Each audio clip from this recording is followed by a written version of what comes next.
ఏముంటుందా అనుకున్నా గానీ next level భయ్యా, ఎవ్వరు ఎక్స్పెక్ట్ చేయరు. ఆ సినిమా చూసినంతసేపు కూడా స్టార్టింగ్ నుంచి ఎండింగ్ వరకు మాత్రం క్రేజీగా అనిపించింది. అసలు ఫస్ట్ హాఫ్ కోసం మాత్రం తమన్నా ఇంటర్వెల్ బిఫోర్ ఒక 10 minutes ముందు వస్తుంది. ఆ ఇంట్రడక్షన్ గానీ, అలాగే మన తిరుపతి గారి యాక్టింగ్ మాత్రం వేరే లెవెల్ భయ్యా. నిజంగా థ్రిల్లింగ్ కాదు భయ్యా, నిజంగా ఫస్ట్ హాఫ్ చూస్తే అరాచకం భయ్యా. నేను అనుకున్నా ఏంటబ్బా అసలు ఏం చేస్తుండు, ఏం జరుగుతున్న అంటే ఒక డిస్టర్బ్ అయిపోయిన మైండ్ కూడా. నిజంగా ఆ సినిమా చూస్తుంటే స్టార్టింగ్ నుంచి నాకు ఇంటర్వెల్ అసలు క్లైమాక్స్ లెక్క చూపించారు భయ. ఇంటర్వెల్ క్లైమాక్స్ లెక్క ఉంది. అలాగే నిజంగా తమన్నా గారు క్యారెక్టర్ వైజ్ గా వస్తే మాత్రం నెక్స్ట్ లెవెల్ భయ. అంటే తమన్నాను చూసి చాలా మంది ఒక గ్లామర్ రోల్ గా గ్లామర్ గా మాత్రం చూసారు, కానీ నిజంగా అశోక్ గారు డైరెక్టర్ ఇరగదీసావు. మామూలు తమన్నా గారిని అసలు గ్లామర్ అనే పదం పక్కకు పెట్టి ఒక ఆర్టిస్ట్ గా ఒక అద్భుతమైన క్యారెక్టర్ వైజ్ గా తను మాత్రం డిజైన్ చేయడం అయితే వేరే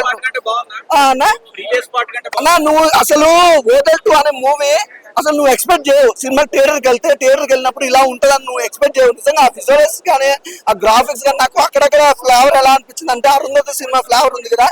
అరుంధతి సినిమాలో పశుపతి మన సోనా సూద్ కాక ఎంత అరాచకం అంతకు మించి ఉంది ఇలా అరాచకం. తిరుపతి గారు అన్న సినిమా డైలాగ్ చెప్పుకోనికి మనం ఏమన్నా అద్దా, సినిమా ఎలా ఉంది అనేది మనకు ముఖ్యం.